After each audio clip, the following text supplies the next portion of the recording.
Здравейте, здравейте и добре дошли в YouTube каналът ми Таро е терапия. Приготвила съм ви една прекрасна тема. Да разгледаме емоциите на човека към вас, неговите мисли. Винаги се вълнуваме и всички питащи първо питат какво мисли, дали евентуално нещо не се премълчава и така нататък. Така че тук ще погледнем да видим какво мисли човекът, независимо дали той тя. Преобразувайте си нещата по свой си начин. Не забравяйте, че това са общи четения.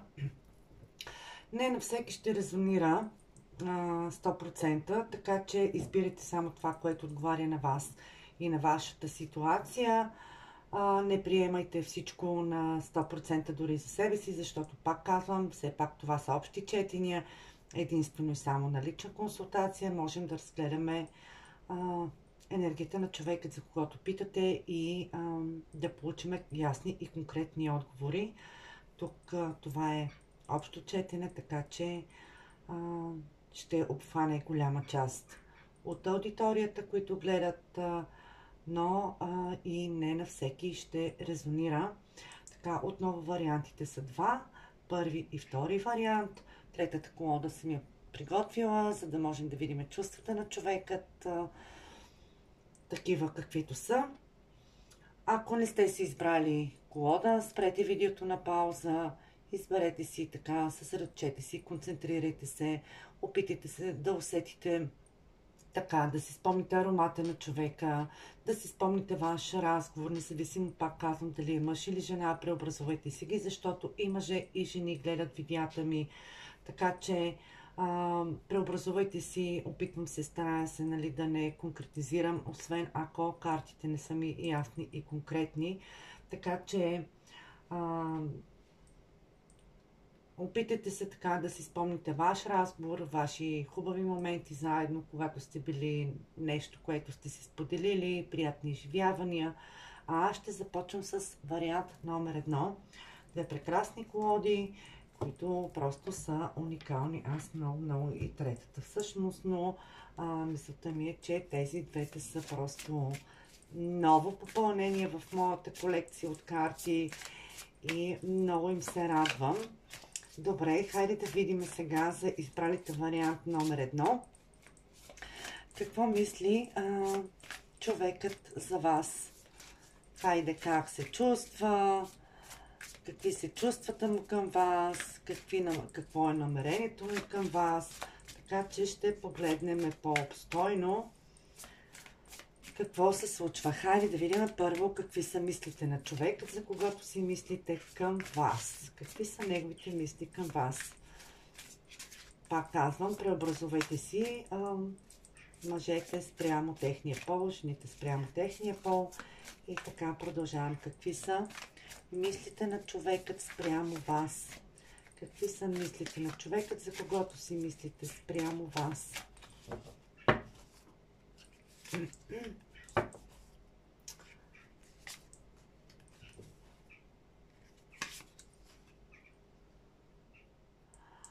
Този човек е изключително сдържан. Първо имаме доста карти, показващи, че не сте му никак без без значение. Напротив, има огромно значение, отдава на вас. В мислите му се въртите страшно много. Опитва се така да обуздае всичко в главата си. Опитва се така да стои малко по-обран, по-умерен. Да, знае, че има нещо, което не е довършено там. Все още възнамерява да положи усилия в тези взаимоотношения. Сега тук не мога да кажа дали има край или не, дали имате, но най-вероятно има разстояние между вас. Физическо разстояние, може да се намирате в различни градове, може дори да сте в различни държави, но човекът така е доста упорит, доста така търпелив, бих казала, доста емоционален и пак казвам, човекът иска да продължи да полага усилия. Най-вероятно има нещо, което всъщност Тъй не крие, не го показва, не го казва, но тук има неща, които все още този човек се надява така да преодолее за напред. Търси път, търси вариант, по който да стигне, но му отнема време. Ще му отнеме време, трябва му време така да се успокои, чака да дойде точния момент, нали, смисъл такъв, когато Вселената получи някакъв сигнал от Вселената или от висшите сили, че би могъл да действа. На осъзнато ниво този човек в мислите си е, пак казвам, изключително търпелив. Добре, хайде да видим как се чувства самият човек спрямо вас сега. Как той се чувства спрямо вас. Не гледам за неговите чувства, какви са към вас, тях ще ги видим след малко. Просто да видим, това е което искам да видим, как той се чувства спрямо вас. Как се чувства човекът спрямо вас, за когото мислите. Как се чувства спрямо вас и вашите взаимоотношения. За изправите вариант номер 1. Как се чувства този човек спрямо вас?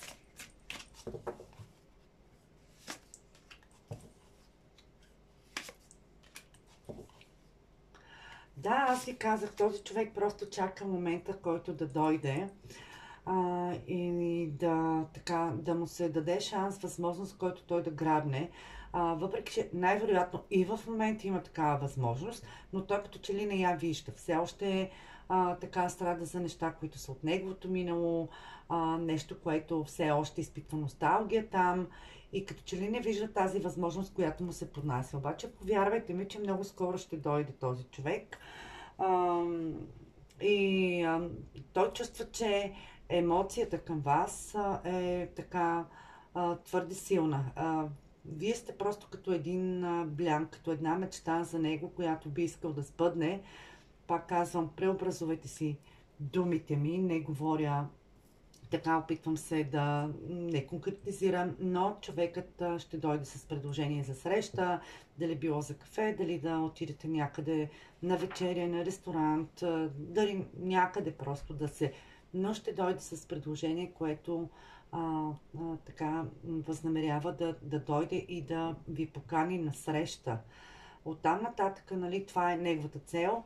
Устремен е, това, което преди малко казах, доста устремен човекът към вас, тръгнал с ясно намерение и съзнание за своите емоции спрямо вас, въпреки че сега все още най-вероятно не ги показва, но дори разстоянието, което и тук ми се потвърждава, разстоянието, което е между вас, пак казвам за хора, които са в различни населени места, дори в различни държави, този човек възнамерява да прекоси тази дистанция, това трасе, така да го нарека, пътя, за да дойде да ви направи едно предложение за една среща, която, вау, така да си изкарате доста приятно и доста така наситена с хубави моменти. Не го прави поради причината, пак казвам, защото този човек така все още живее някъде с едни емоции, които вече като че ли са минават покрай него така и все още стоят в съзнанието на човека, все още не са го пуснали и затова и на този етап не вижда възможността, която му се предлага, но в най-скоро време ще я покаже. Така че както този човек се чувства спрямо вас и вашите взаимоотношения, много емоции. Много емоции, много мечтание за сбъднатост, за изживяване на едни прекрасни моменти. Добре, хайде да видим какви са неговите чувства спрямо вас на замислението от ваш човек. Какви чувства изпитва човекът спрямо вас. Така, до тук разглеждаме него. Да видим и какви са емоциите му към вас. За избралите вариант номер 1. Какви са чувствата на човекът спрямо вас, за когото си мислите? Какви са неговите чувства? Така. Така. Тук най-вероятно става въпрос за един любовен триъгълник или просто жена, която така е охажвана от повече от един мъж. Така че той усеща, защото тук, ако за хората, които не са в любовен триъгълник, пак казвам, ще се опитам да избягам от този контекст. Така че ще говоря за хора, които така тяхната половинка, човекът отсреща ги вижда доста ухажвани, доста обожавани, но в същото време някакси самият човек ще се опита така да бъде малко по-властен.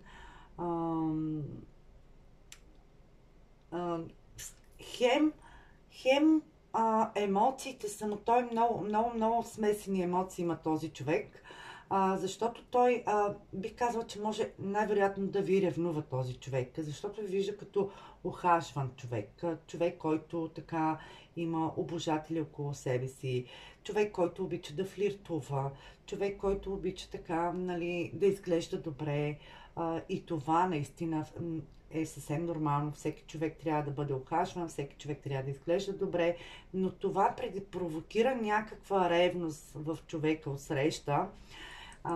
И тук бих казала, че това по някакъв начин го кара да се в чувствата си да се опита по някакъв начин да ви подчини, по някакъв начин да се опита да ви накара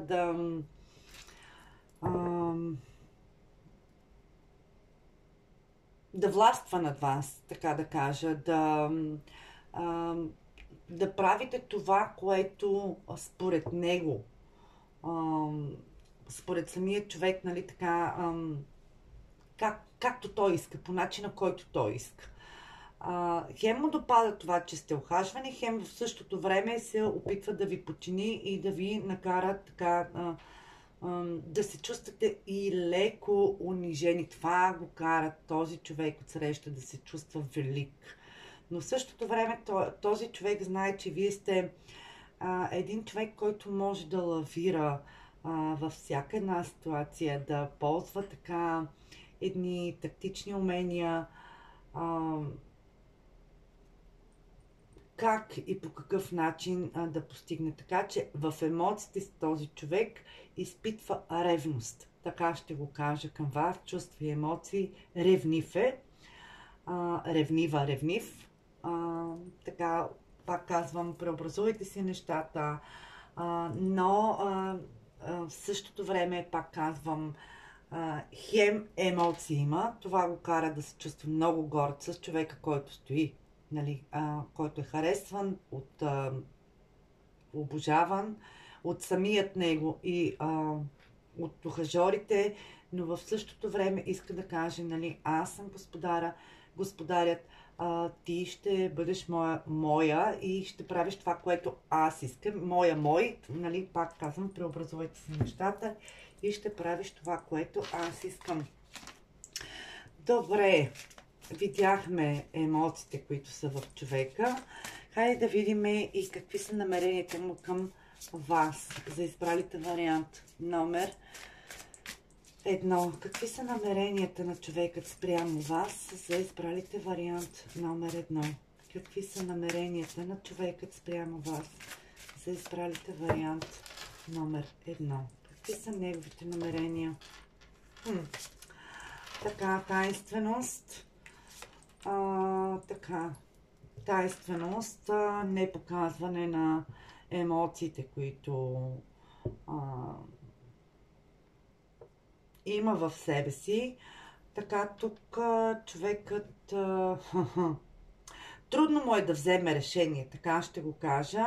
Иска му се да вземе някакво категорично решение, обаче му е изключително трудно. Най-вероятно не го показва, не най-вероятно, ами със сигурност този човек не показва намеренията си, дори сам да ви кажа пред себе си, като че ли не иска да ги покаже. Да, това, което видяхме, нали, как той се чувства, ето я картата, която ни показва, че на този етап този човек не вижда шансовете и възможностите, които му се предлагат. Но това е и какви са намерението му. На този етап просто човекът изчаква. Не възнамерява да покаже емоции, не възнамерява да покаже чувства, така че всичко ще остане тайно скрито някъде зад една стена. Няма да е, дори да се виждате, дори да имате някакъв контакт, няма да покаже какво му е всъщност. Няма да е това, което виждате. Всичко ще остане тайно, забулено. Но човекът ще ви каже, че има твърде много страхове в себе си, блокажи. Просто не може да вземе категорично решение. Не може някакси... Ето миналото, което го гони тук, този човек просто като че ли не може да си намери все още място и да се излекува от раните, нанесени му преди. Има нужда, да направи избор, обаче този избор трябва да бъде продиктуван вътре от самият него. Така, диктувайки му нещата отстрани, отвън, на него ще му е трудно да вземе самостоятелно решение, а като че ли времето изтича. И времето, което изтича, ще му даде начин да израсне този човек. Така че като намерение на този етап не възнамерява да покаже абсолютно нищо към вас. Успех желая на избралите вариант номер 1. Ще продължа с вариант номер 2. Така, ще чакам обратна връзка в коментарите. Налично ще се радвам да коментирате доколко ви резонират на вас картите в общите четения. Така, хайде, продължавам с вариант номер 2. Пак напомням, преобразувайте си думите ми, защото опитвам се, старая се, да не конкретизирам, но виждам, че не ми се получава всеки път. Так, знам, че и мъже и жени гледат видеята ми, така че моля ви, не ми се сърдете. Хайде, какво мисли човекът, за когото си мислите, за вас? Как се чувства, какви са неговите чувства? Ще погледнем с една прекрасна колода и какви са неговите намерения към вас. Добре, хайде да видим първо мислите на човекът спрямо вас за избралите вариант номер 2. Какви са мислите на човекът спрямо вас за избралите вариант номер 2? Така. Вау!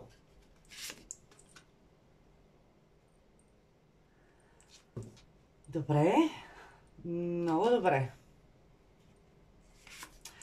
Този човек, да знаете, че много дълго е мислил. Сега, независимо дали е мъж или жена, казвам, този човек е мислил твърде дълго време, докато не е получил абсолютно яснота какво всъщност иска от тези взаимоотношения, какво всъщност възнамерява за тези отношения. Този човек е гледал, меко казано, тези взаимоотношения от така птичи поглед. Така да го кажа. Гледал ги е под лупа, за да има ясна представа какво се случва, как би искал да се развиват тези отношения, дали биха могли да се развиват тези отношения. И изобщо всеки един детайл този човек така е прегледал от началото до този момент. И този човек е с ясното съзнание и намерение, че тези взаимоотношения трябва да се работи по тях. Той е ясно решен и е направил избора да даде възможност и шанс на тези взаимоотношения да се развиват. Така. Колкото и стабилен да е изглеждал човекът така отстрани, всъщност в него вътре всичко е бушувало, всичко е горяло. опитвайки се да се запази цял, да се съхрани, но знаете, че вътре в главата му е била абсолютна каша, докато той стигне до тази ясна така преценка и това обмислене. Знаете, че главата буквално му е горяла на този човек. Така, как се чувства той спрямо вас и вашите взаимоотношения? Хайде да видим човекът, за когото си мислите. Как се чувства спрямо вас и вашите взаимоотношения? За избралите вариант номер 2. Как се чувства човекът спрямо вас и вашите взаимоотношения, за когото си мислите? Хайде да видим как той се чувства.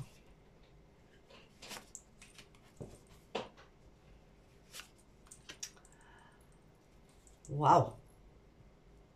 Добре. Много добре. Така.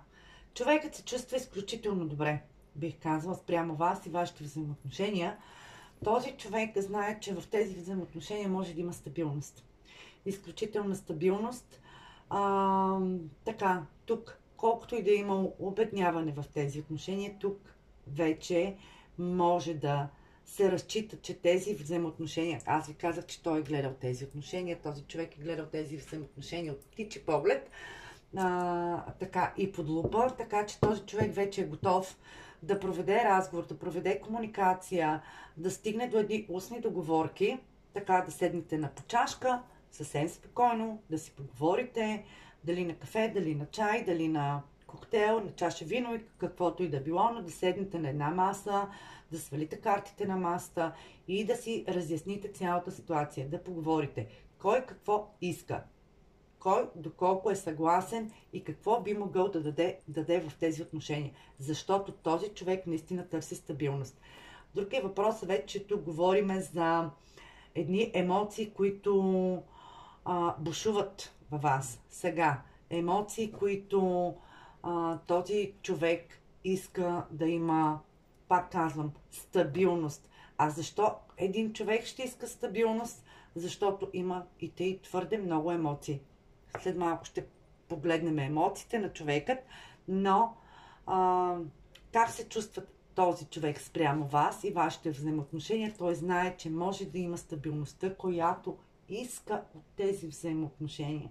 Тук тези отношения могат да разцъфтяват, могат да стигнат до баланс, даване и получаване, да има взаимност в тези взаимоотношения. Тези взаимоотношения могат да претърпят абсолютната трансформация и да тръгнат по съвсем различен начин от това, което е било до сега. Така, нека да видим и какви са неговите чувства спрямо вас. За избралите вариант номер 2. Какви са чувствата и емоциите на човекът спрямо вас, за когото мислите? Хайде да видим за избралите вариант номер 2. Какви са чувствата и емоциите на човекът спрямо вас, за когото мислите? Какви са неговите чувства и емоции спрямо вас? Хайде да видим. Благодарност изпитва този човек към вас. Хо-хо-хо-хо. Той знае, че тук може да ви има като приятел. Този човек знае, че вие сте като неговата магия в живота на този човек. Така че той изпитва абсолютно благодарност. Пак казвам, не конкретизирам дали сте мъж или жена, който и да гледа. Така този човек смята, че вие сте просто магията в неговия живот. Това, което му вдъхва доверието, спокойствието, това, което му дава сигурността, стабилността. И той наистина изпитва огромна благодарност към вас и вашите взаимоотношения. Смята, че тук абсолютно така е това, което казах, даване и получаване, да има взаимност. Този човек точно това вижда в момента. Че е абсолютно справедливо този човек да ви покаже благодарността си, да ви се довери като приятел и би искал да има във ваше лице приятел, защото това, което казах тук, Той иска да седнете на масата и да свалите картите един пред друг. Да бъдете абсолютно открити. Така, продължавам нататъка. Какви са неговите намерения на избралите вариант номер 2? Какви са намеренията на човека, за когото питате спрямо вас? За избралите вариант номер 2. Какви са намеренията на човекът, за когото питате спрямо вас? Какви са намеренията на човекът, за когото питате спрямо вас? За избралите вариант номер 2.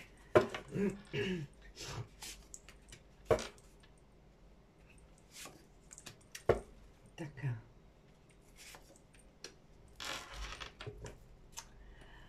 Добре. Намеренията му са на този човек абсолютно на този етап да остане така тайствен, загадъчен, забулен, да не показва всичкото това нещо, защото явно най-вероятно иска да успокои тези мисли, които са били в главата му, и на този етап така ще остане абсолютно загадъчен.